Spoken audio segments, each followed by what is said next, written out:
I'm CT.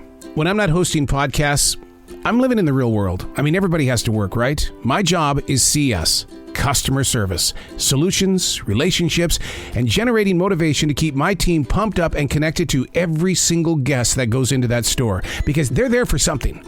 What they don't need to do is pick up on a bad attitude. This is C.T.C.S, episode number 38. It just got very real. All right, well, here we go. Another set of 4 days in CS, customer service. It's not about a problem, it's about reaching a solution. That's what I keep telling myself all the time. It's about solutions, buddy. Even though they could be lying to you face to face, which most of them are, find the solution so that everybody can be happy here. I didn't get to do my transition walk today. And the reason why is where we presently are in history. And I got the phone call from my wife that said that she was headed home. And I was like, what's going on? And she said two words: body aches, scratchy throat. And I knew exactly what she was going to have to do when she got home, and that was that she was going to have a COVID test. And you know what? That's our life nowadays. And because we are in the public, both of us with both of our essential jobs, and we had a big movie premiere last night. Scratchy throat, body aches, you're taking the test. Not even at the store yet, and I got to tell you, I mean, first of all, this COVID test, by the way, several minutes have gone by. It was negative, thank God in heaven. But I realized I got to get freaking gas. I'm driving 40 minutes to a freaking grocery store, and I got to get some gas. I pulled into the gas station. It's $4.59 a gallon. Holy crap, man! I don't make that much money at a damn grocery store.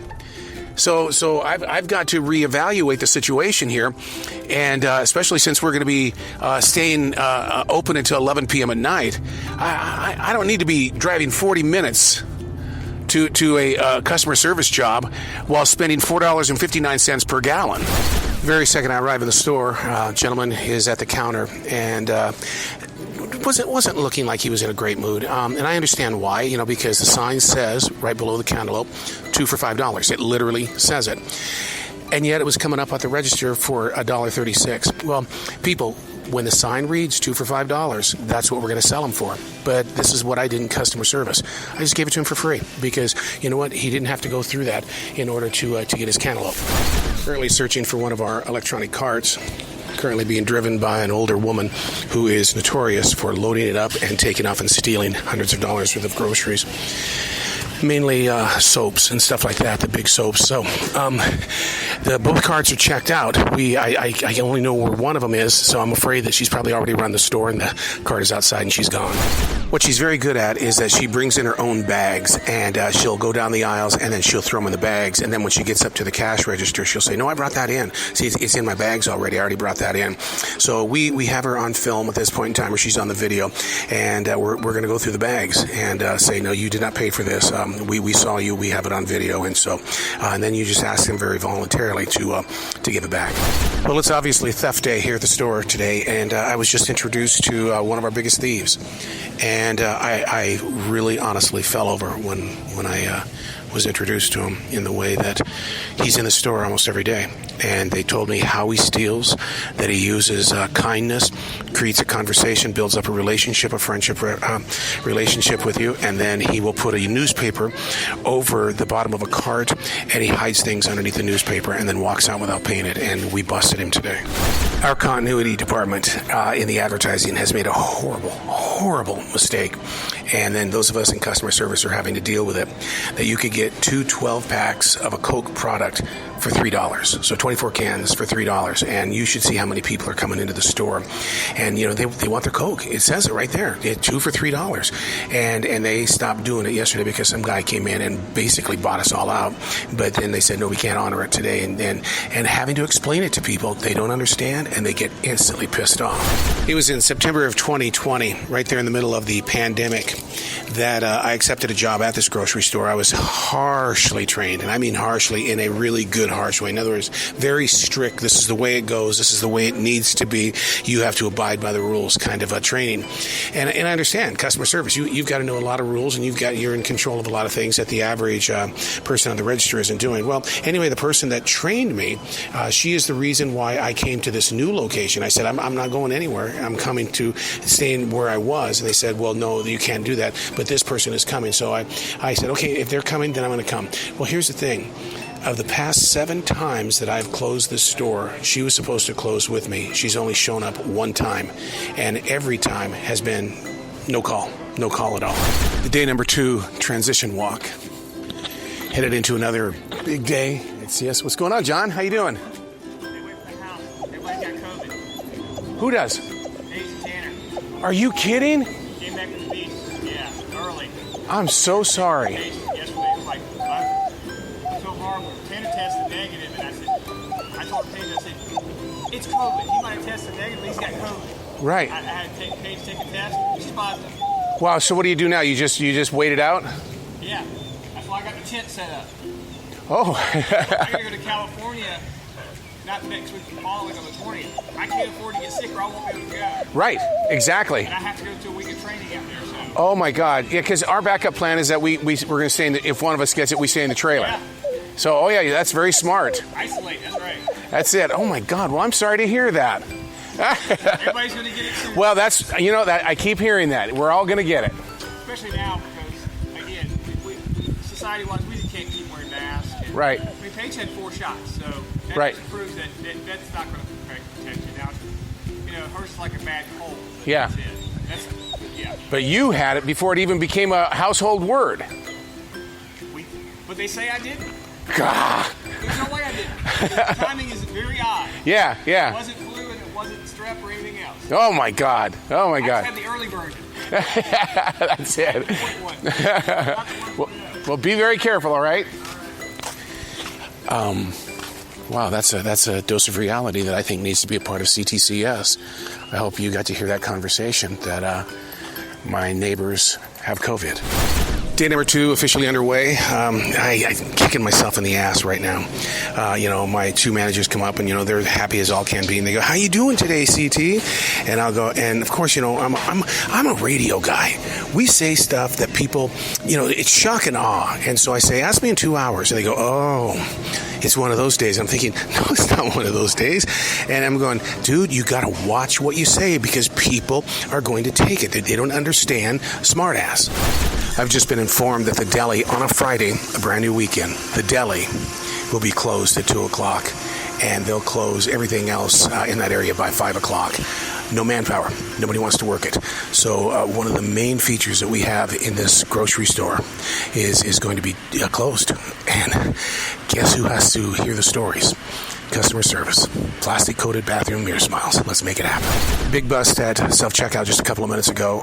Look, when it comes to stealing things from a store, people that steal have patterns. You don't have 32 bars of Dove soap in your basket and not want somebody to follow you through the store. Not only that, but he had like razor blades and razor kits and stuff like that were pretty close to over $400 worth of stuff. Here's an update on the shoplifter. I've never seen one that likes to hang out while we're taking things, and because we have to do a shoplifting report and find out how much everything was.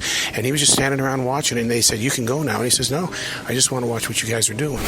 A continuation, he stood with us for about 6 minutes or so, and then we followed him out to the car, and he gets in a Hummer.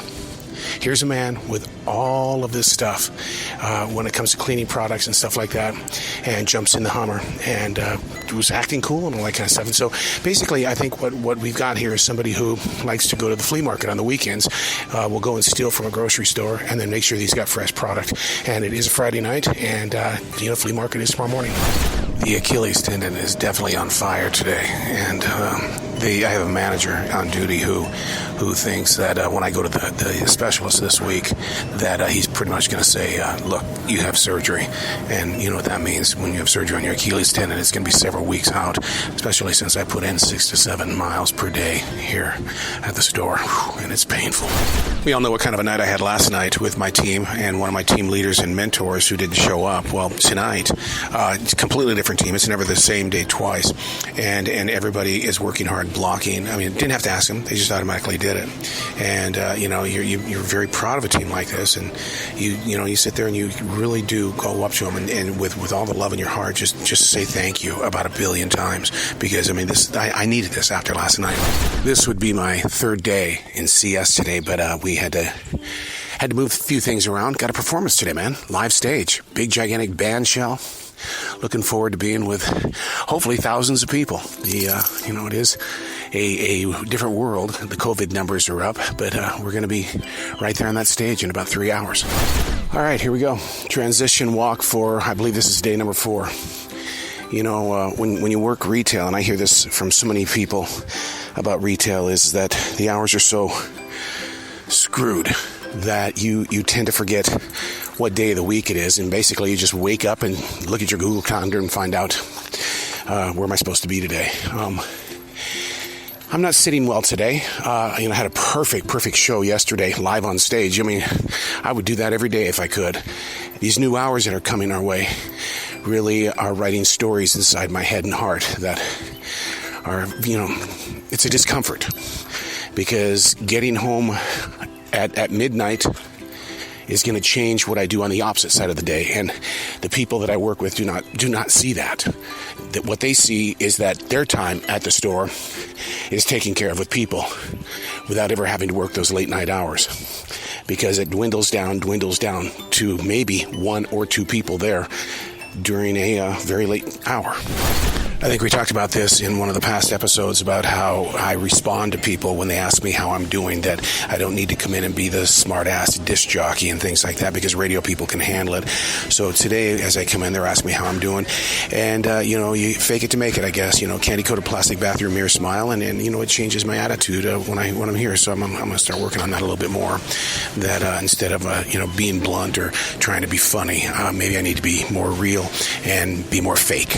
What I need to do is I need to clear my mind, because I spent all morning looking at the schedule of us going to 11 o'clock, and it's got me in kind of a mood is what it does. And so the way I'm getting through this storm is I've just pretty much glued myself to a register so I can deal with the energy of people and allowing them to, make me laugh for a little bit. The most difficult part about being a positive person or kind of a motivational person, to really get people involved, is the fact that it feels good to get people, to be excited about things. But when you have a tough day yourself, you look around for those that you have motivated and pumped up, and they have no clue. And so your mind just starts falling deeper and deeper into a hole, and you don't want to talk about it because you don't want to pull them into a hole. And then all of a sudden you get 2 and 3 people that are down, and you have no way out when that motivational guy is having a tough time today. So many oddball things really kind of put me in this position of thought today, and one of them, and I'm going to be very transparent here, is the message that was shared today from being in church, and that is that having a purpose is awkward. Having a purpose makes you different from other people. You are so dedicated to your purpose. But then there are the moments where what you think is your purpose, it's not happening. And that's when you go, well, God, what is my purpose? And what am I going to do? And so the more and more I thought about that, the more and more I wrote about it today. And I just got deeper and deeper and deeper into, I ain't doing anything that I really want to do. And I thought, well, no, wait a second. Going to the store is a choice, right? Come on, dude. That's your purpose. Yeah. Boy, if this is not an eye-opener. I've been bitching and moaning all day today because, of different situations that put my mindset in different areas. And, and I even get on there and I even blame my bad mood because of the preacher's message today. And about 20 minutes ago, I receive a Facebook message, and I don't know if you've heard my podcast. It's called American Journalist in Ukraine, Joe Lindsley. He's in Ukraine, and he was in some situations today in that country, and he just wanted to reach out and talk. And it's one of those where you go, I've been bitching all day today about all the complaints that I have. He's in Ukraine, a war-torn nation. I've got nothing to stand up to except for just to be his friend and to listen to him talk. And we'll continue our conversation later on. But the podcast is called American Journalist in Ukraine, Joe Lindsley. Google it and listen to this man's story. He's over there as a volunteer. And I'm bitching about having a bad day at work. I want to share the message that Joe Lindsley wrote to me on Facebook. My question was, what's going on over there? What is it like over there? And he says, absolutely beautiful, fragmented fields, punctuated by smoke and the sounds of war. At each checkpoint, we are met with greater uncertainty. The soldiers, they'll talk to you in Ukrainian and or Russian. And then it's, well, shit, God be with you and good luck.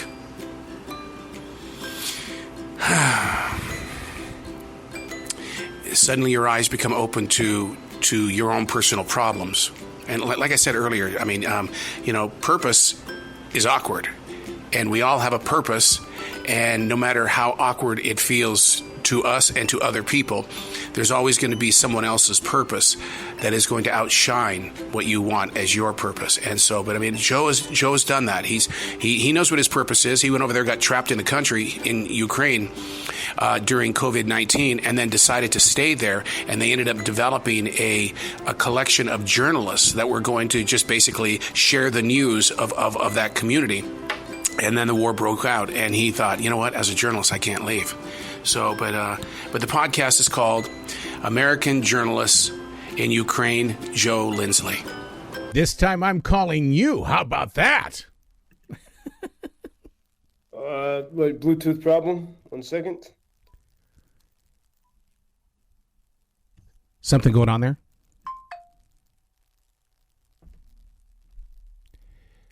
I called him, and he had sent me a text message that said that he was on the border of Ukraine and Russia, and the alarms were firing off in the sky. And he said that he wanted to talk tonight, and that these alarms, when you're on the border, do not go away like they did in Lviv. And he's been traveling for the past week. He's been documenting all of these photographs and these videos of traveling across the country, because when Joe said that they were raising funds to serve the community, he meant it. And that's what they're doing right now, is they're taking supplies to these men and women across Ukraine. And today he wrote to me and said that, hey, look, we're here. We're here. And I think the thing that scared me the most is when he said, the Russians saw me today. I want you to think about that. The Russians saw me today. Let's try to call him again.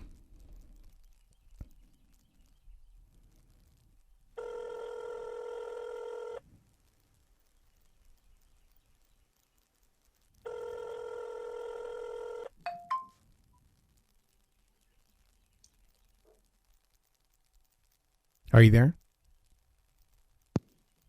Oh, there you are. Can I hear you? Can you hear me okay?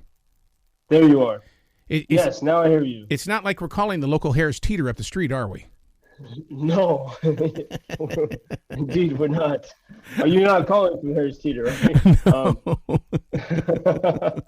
And you're not speaking to me in Lviv either, which is where I have been in Western Ukraine for almost 2 years. I'm currently in the city of Nikopol, which is more than 600 miles east of Lviv, and it's on the Dnieper River.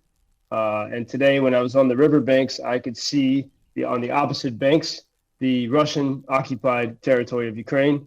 The Russians could see us as we stood on the riverbanks, and I saw the largest nuclear plant in Europe, which the Russians have held for a couple months, and where Ukrainians are currently working as hostages, but trying to keep the place safe for Europe and the world. You have sent out some of the most amazing pictures of Ukraine, and the photos that you have posted, dude, I guarantee you that 90% of this globe did not know how beautiful that nation is. Yeah, I didn't either until I came here. And I think most travel shows that came to Ukraine, you see on Netflix or BBC. They always came here in the wintertime, after the leaves fell and before the snow. So they always picked the worst time, and they always went to another nuclear plant, Chernobyl, and that was the shtick. But actually, Ukraine is the mountains are beautiful, but as I saw on my trip across the country, the rolling hills and fields, which provide so much of the food, well, until the Russian blockade of Odessa, provided so much of the food for the world, especially for Africa and starving nations, is absolutely beautiful. More shades of green that I've even seen in Ireland.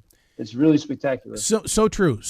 Now, before we even take another step, I want listeners to understand that when you say that you are receiving funds to serve the people, you are actively involved, because that's exactly what you're doing. You left the comforts of Lviv to go where you are right now because you are bringing supplies to people.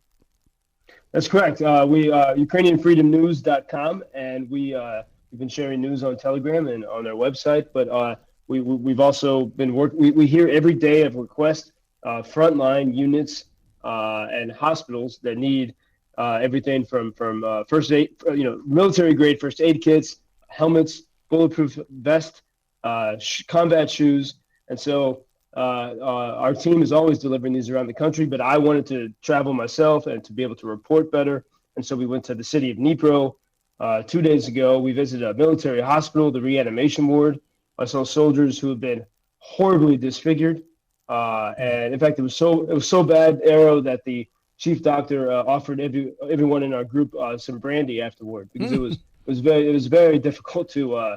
One of the guys had lost his legs, and he was still able to crack a joke, and that's the strength of the Ukrainian spirit. And then we came down from Dnipro down here to Nikopol, also to deliver supplies and to really understand what it's like to live right at the front, and to know that Russians are watching you. We just finished 2 hours of an air alarm. In Lviv, the alarms sound only briefly, and that tells you to get to shelter. Most people don't go to shelter now, but here the threat is so dire that the alarm sounds at a deafening volume as long as there's a threat. And so tonight we lived under that noise for 2 hours. And it underscores the seriousness of the threat. You were just a baby boy when my wife first met you, and you lived right across the street from her. She wants to know how and where you find this drive to do what it is that you're doing, because you are really proving how powerful journalism is. Thank you for that, and thank you to Lee. I mean, part of I ended up here sort of accidentally. I came here in March 2020 when the pandemic started, and initially I was stuck, and now I see that there must be a reason why I was here. I understand this country pretty well, and I know lots of people here, so I'm well positioned to tell the story of it. And yeah, there is a drive to say, okay, it's not enough to stay in the one city I was in, but to see the reality in the country, and knowing there are so many brave people that refuse to leave their homes. And then when you see, how women and children have been attacked, when children have lost arms and legs in this, and so knowing that, it gives you courage to not really think too much about things, and to go and find the truth. And especially when I see, sometimes it seems in America we're losing steam on supporting Ukraine. And I hear we had a very popular Twitter journalist visit who has spread a lot of a nice guy, but has spread some misinformation about Ukraine. And he came here, and I wanted to show him this is real, and these are free people. And if freedom can be taken here, it can be taken anywhere. And certainly, because Ukrainians will fight for it, I think, more than anyone. One of the things that I'm learning from this is that real in-depth source of love for country. I got to be honest with you. I find more inspiration and influence from what you guys are doing in Ukraine, because it seems like over here we throw it away. It'll handle itself. It'll work itself out. I'm not sure that's a good way to walk. Yeah, Arrow, and I think this is a reckoning America needs. Is entering. I mean, you look at the school shooting in Texas. Yep. Why do these things happen? And what needs to be fundamentally changed? And here right now we're in a country where almost everyone is armed. You don't see anyone walking into a school. The only people coming into a school and shooting are the Russians, or from the air, or a hospital. But I can't even imagine that happening in this culture. There's even before this war, there was such solidarity, and I think it's sort of the structure of the villages and the families and the rituals that give people reason to live and to care for each other. And I think that's something that America has lost, and that we can learn from Ukraine. As America supports Ukraine with weapons and money, I think that America can learn about how to live freely and decently from this society. So when you stood on that shore and you looked across, they saw you, the Russians, and you saw them. Did you see humans on the other side? No, I did not. I did not have binoculars, and it would be sort of dangerous to have. It would be dangerous to be wearing protective gear like a helmet, because then you become even more. Even though Russians will attack civilians, if you were dressed in any way with some protective gear or had some a visual aid like a binocular, you would become a target immediately. So I didn't see, but they could surely with their listening equipment most likely could hear us. And I did a Chicago radio show. I wanted really to bring the listeners to that place, so I did the radio show from that spot. So you had the feeling of being watched. We saw some growing cloud of smoke just upriver from the nuclear plant, so not at the plant. A big cloud of smoke, and who knows what was going on there. But it's the Russians have been the past weeks concentrating their energy further northeast of here in the city of Severodonetsk, where they occupy, as of today, 80% of the city. I met in Dnipro a couple of days ago a couple who had escaped from there. And then the guy went back to try to get some family out of there. And I said, "What was your impression when you saw the city last week?" And he said one word. He said "Jacques," which means horror.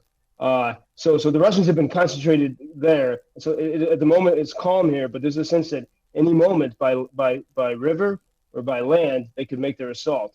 I spoke a lot with the soldiers here who have been protecting the city since day one. I have high confidence in them, but the threat is very close, Arrow. Do Ukrainians believe in the propaganda that the Russians seem to be weakening and they're having to get younger soldiers and stuff like that? Because I don't believe that story. Do you?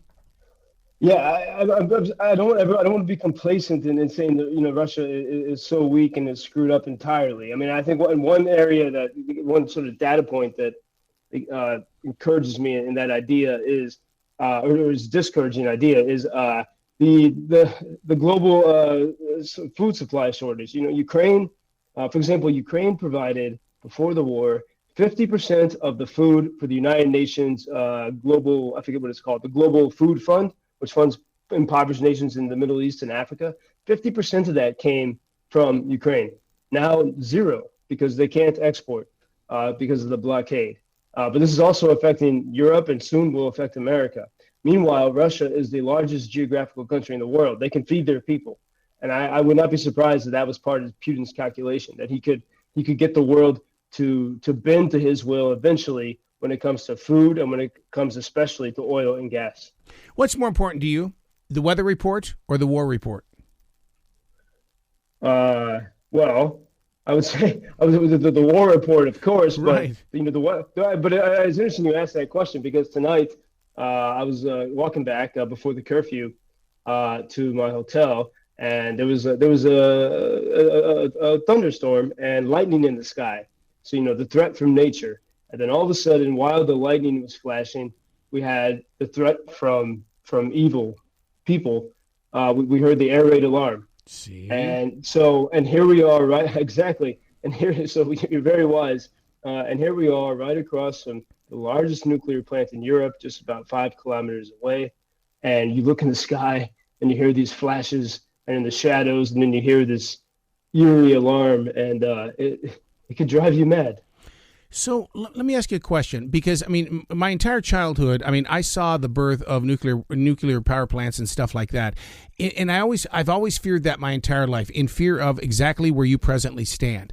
They are not destroying that plant; they're utilizing the energy of that plant by turning these people into slaves. But it's so bizarre that it's like you could silence a lot, but they're not. What's going on? Well, one thing, and I had many questions about that, and that's one reason why I came to this city. Nikopol. And the name of the city, by the way, is Greek for victory, which is a sign of hope. But one thing, if the Ukrainians want to take back that land across the river, they cannot shell it. They have to only attack by infantry because it would risk creating some nuclear disaster. And so it's very strategic of the Russians to have it. It makes it very difficult for Ukraine to take that territory back. Perhaps that's part of the reason. I think a lot of it was psychological too. They knew that, look, the European capitals in Washington, it seems, are ultimately terrified of Russia's nuclear bomb threat. And they knew by controlling the largest nuclear plant in Europe that it would somehow project an image of strength despite Russia's failures in this war. They announced yesterday that China could take on Taiwan, but it would be a bloody mess. I hope that this war where you presently stand is not as the inspiration. Yeah, and this is why Ukraine keeps saying, Ukraine needs weapons and needs ammunition. The soldiers here need pickup trucks so they can carry their equipment to go fight in the battlefield, and they're pleading for that because if this drags on and Ukraine is not resupplied, then it could quietly fall. Mm-hmm. And if that happens, look what happened to Finland and Sweden and Latvia and Poland. And that's why those countries are really working to help Ukraine. And by the same token, the Chinese are certainly watching this. Russia needs China, by the way. So I don't know if Russia would undertake any major action without Chinese approval. Mm-hmm. But we don't know. We don't know behind the scenes what's been maneuvering there. The common thing is Taiwan is a free nation where people speak Chinese, and that is a threat to the communist idea in Beijing. Because if people can live freely in Taiwan, why can't they not live freely in China? And by the same extension, if people can live freely in Ukraine and prosper, why is such a future not possible for Russia? And I think that's why one reason why Putin wants to destroy the idea of Ukraine and erase it from the map. See, and when you say that, that takes us way back to one of our very first conversations. This is not new. This has been going on for several years, and the average person does not understand the victory of 14 years ago versus what is happening today. This has always been taking place.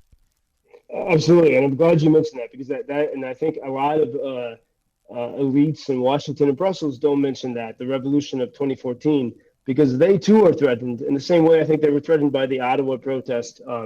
They're threatened by, when in 2014, when the people took back their democracy, they kicked out Putin's puppet regime here in Kyiv.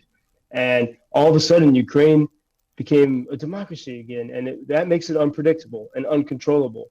And here where I am in Nikopol is the heartland of the Ukrainian Cossacks, which for centuries, in fact, a friend here today said they are the freedom people. The Cossacks are ungovernable. They govern themselves, they respect tradition and family, but they are ungovernable by outside forces.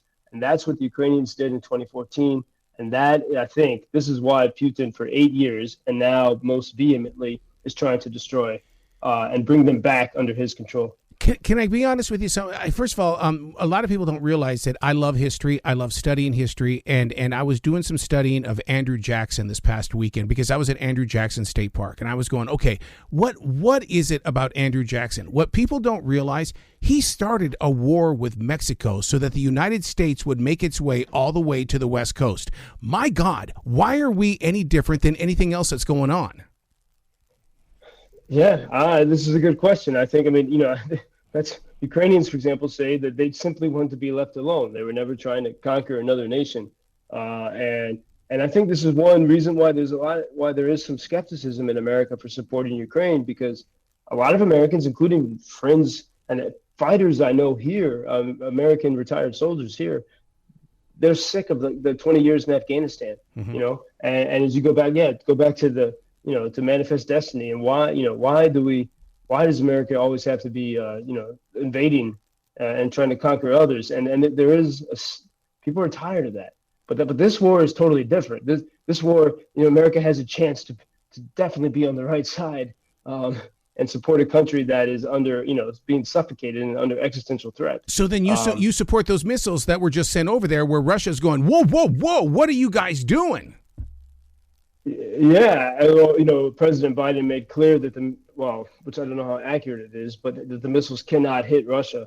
We have to be so delicate around Russia, which is ridiculous to me. But yes, I mean, Ukraine needs more of these, and it's so hard to trust the voices from Washington. I mean, when we hear the $40 billion in aid, and every day, we're scrambling to cobble together a few bucks to get soldiers bulletproof vests and helmets. We need more journalism on this because there's a lot of big questions about where that money's going. The Biden family has made so much money from pro-Russian interest in Ukraine. There's a lot of questions we have to ask, and we really have to very closely watch, how this aid gets to Ukraine. When do these weapons arrive in Ukraine? And one thing I suspect, and talking with military experts here, when we see a $40 billion aid package, a lot of that is simply evaluation. And the Defense Department is sending old equipment that they're ready to get rid of to Ukraine, but they put the price tag on it. And then when they buy the new equipment, they pass another spending bill. And so these are things we really need to keep an eye on, these sort of financial shenanigans in the Congress. I guess I'm a skeptic. I guess I'm a pessimist. But here's the thing. I just think it's really funny how we come out of Afghanistan and Russia goes into Ukraine. What gives here? This seems like this was well orchestrated. Yeah, and also we left a lot of valuable weapons in Afghanistan that Ukraine could certainly use right now. The timing is bizarre, but I think there's a popular narrative in America that somehow it's Ukraine colluding with the United States and the West on this, which is utterly ridiculous. And because I've traveling this country, seen how this was this peaceful, growing, prosperous nation, and now every single citizen's life is on hold. Last week, for the first time, really, I'm walking down the streets or going into the shops and seeing friends. So many people started crying in front of me. They finally hit that point, and this is if anyone was colluding, you would have to be someone outside of Ukraine on this, because this was a nation where happy, prosperous, and growing and transforming in a good way, and all of that is most of that is paused now. People try to keep going, but it's their dreams are on hold right now, and no one wants that. I've recorded every conversation we've ever had in the way of, I remember back there during the COVID days where you united so many people of spirituality and stuff like that. And we had those conversations with people, from all different directions. And then to find ourselves in this place of now, I mean, it's almost like that, they said, Joe, we got to put you on the desert. Go find the river or the ocean or the sea that you're supposed to split. Yeah. Wow. I mean, it's today I met with one of the fiercest warriors in this region, and we had a great conversation. He told me some of his stories, and then as I was leaving the meeting, he gave me his. He has the veshivanka is the traditional garment of the Ukrainians. It's a very colorful garment, and he had a special bespoke camouflage version of it, and he gave this to me, this very special garment, and said, wear this as a reminder of how we need you to share our stories. Yep. And so I think there's a reason why I got stuck here 2 years ago, and I had to 2 years of research and understanding this country, and now is the time to put it together and to share what it means. I come from the world of Native American spirituality. The coup stick is a very powerful tool. You walk up to your enemy and you touch them with this stick and you say, the power of coup. Now you go back to your rightful place, and they're going to come and they're going to play coup with you. Do you find yourself ever walking up to a Russian soldier and saying, hi, my name is Joe. I'm from the United States. I think we can get along. Well, it's interesting. I mean, the first day of the war, we imagined having to, see Russians in the streets of Lviv. People felt that. Obviously, that never materialized. Nothing like it. No, I can't imagine that. But there are reports of Russian soldiers who, when they're held as prisoners of war, they break down and they cry and they say, we didn't know, we were lied to, we didn't know what we were getting into. So perhaps, but Ukrainians have pretty big anger for all the Russian people because they said you could have, Ukrainians chose in 2014 not to put up with this stuff. Right. And they said you have to be brave and you got to make a choice in life. Maybe it's like, when there's a shooter in the school, do you stand outside or do you go in? Yeah. And, if you don't go in, do we say, well, we're so sorry? Or are we sorry for the little kids inside? And so by the same extension, Ukrainians say to the Russian people and the soldiers, be brave because you are allowing this to happen. Well, I got to be honest with you. The struggle that I face is that corporate America says I'm supposed to run away from the gunfire, but religion tells me I'm supposed to run to the chariots. Guess where I'm going? I'm going to the chariots. To the chariots. Wow, that's a great imagery and something really to think about, especially as I carry on this trip here. To the chariots. Let me ask you a question here. My father fought in World War II. My father had PTSD before PTSD was even a word in the vocabulary. You were on that forefront. My father's World War II was black and white in the photos that we see. You are seeing a colorized war. My father never spoke of what he did until his deathbed, where he shot and killed 2 people. I did not know that he carried that with him ever. And this war, and that's why this war in AD 2022 is so different because people can take videos of their firefights. I heard today an amazing story of 5 soldiers that carried the dead body of their comrade for 12 kilometers, which I forget, 7 miles. And because we have ability to document these things. I think we hear there's fewer stories that are kept silent, and I think also with all the research we've had over the years, and I have some American veteran friends in Ohio that have a great program where they pair songwriters with veterans, and the veteran shares their story with the songwriter, and the musician makes music about the stories that they're afraid to tell. Because it really is a sense that you have to share these stories. One, for yourself, but also for the world to know. I want to see your real writing, not the stuff that's in journalism. I want to know if you're Peter or if you're Paul. I just really want to know which one you are. And you know what I'm talking about. Yeah, I know what you're talking about. I don't know if I know the answer. But, okay, I need to, and I think I'm going to take a couple of days with no interviews and only writing. I have to think about all these experiences, and then I look forward to your verdict. I really want to see your personal journals one day. I really do. And I'll give you mine. It's not what you've experienced, but we live in 2 worlds of journalism and broadcasting. Okay, fair trade. All right, I will send you. I have been keeping the War Journal, and with a friend and some guests here, we've been making a audio war journal, which usually ends up being a little bit depressing. But the goal is to capture the mood of these moments, so we don't forget what it was like. Do you think Do you think at any time that you will face a moment of Lazarus in the way that something will be given a resurrection? Yeah, I mean, I've seen that throughout. I mean, the past, like as I said, last week was extremely challenging for me and for lots of people. A lot of things seemed not to be working. There was a weariness setting in. People would start, I don't know, not necessarily not trusting each other, but all the cooperations and all the work we'd had at the first 90 days of the war started to fall apart. And as I said, I ran into multiple people who were crying. I was talking with a girl who we talked before, and we were just getting a beer in a bar, and she said someday she wakes up and wants to kill herself because all of her dreams are gone and everything's over, it seems. But then she said she realizes that that would be a victory for Moscow, and that would also be a wound to her country and everyone around her. And so she gets out of bed and says no, she must continue must do something to contribute to the victory.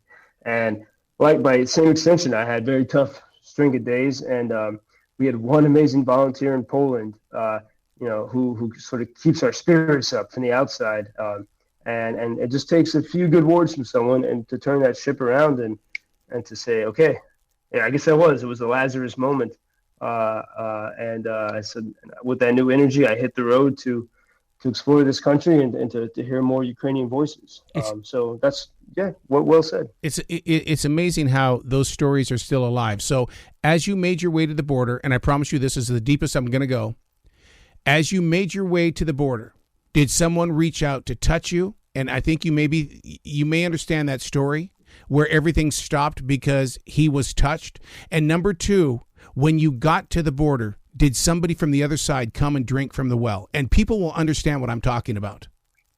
Actually, as you describe it that way, I can think I've probably it's happened more times than I can realize. But two moments in particular during this war. One, maybe the second month, I had another very difficult day, and with lots of demands and things not working.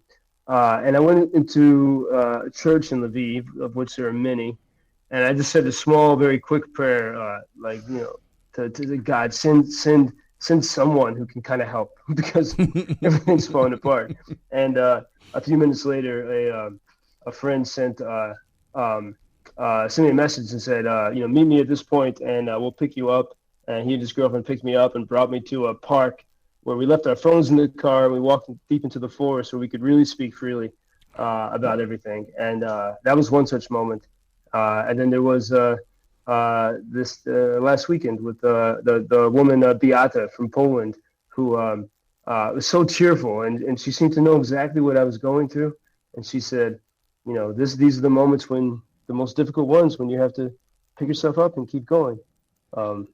That's it. And So yes, Errol. Yeah. You walked into the forest. You know of these trees that are around us. When you come home, you have to come into the forest with me. I look forward to it. Indeed. That great forest in Charlotte, and yes. And one day you all come to the forest of Ukraine, and we'll go looking for mushrooms. Oh, and that's. I would love to see an airlines promotion saying that Ukraine, the country that everybody needs to see. I believe so, and it is a beautiful place, and I think. I hope.